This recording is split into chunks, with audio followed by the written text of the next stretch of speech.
So when I said Zenco is the only, I don't know, Igbo billionaires in Anambra State that has a helipad, like helicopter can actually land on Zenco's roof. I know people from the comments I was seeing Obi Jackson. I think it's not out there. I don't know whether it's Aton Zeribe or something though. No disrespect. What I mean is, have you seen Mike Adenuga's helipad? You can, I don't know, your helicopter can land on top of your roof, not like in your compound or in your estate. I mean, on top of your roof. If anybody has any picture or something, please show me. Meanwhile, this is Baby Oko, a billionaire in Ebony State, doing a massive giveaway, empowering the youth, sharing large sum of money on machine motorbikes too. So it's I must see money, forget. Igbo people love themselves, no cap.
25 million dollars.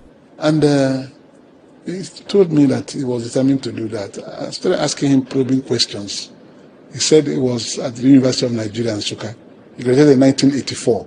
The same year I graduated from University of Nigeria, University of Nigeria, but I was in Enugu campus. It was in Nsukka because he read philosophy, I read estate management. So deeper questions revealed that he hailed from a neighboring community to mine. That was not the reason, but I had the opportunity to ask about him. So I went through his CV. His CV was very impressive. That is where he wrote that his turnover, business, $25 million annually.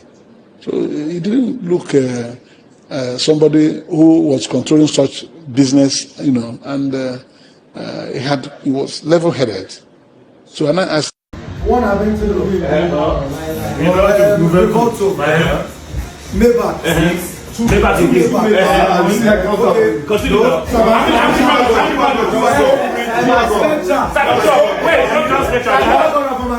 don't even know how many you have. You don't forget.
Igbo to Igbo.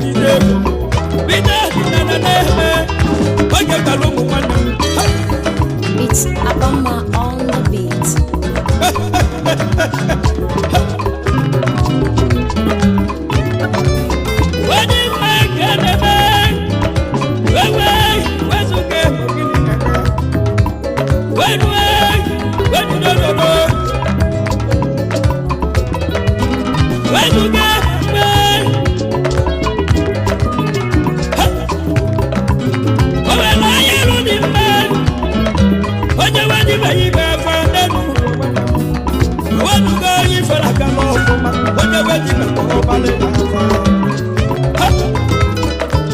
Zenco, the first Anambra billionaire to build a helicopter landing pad in his mansion rooftop.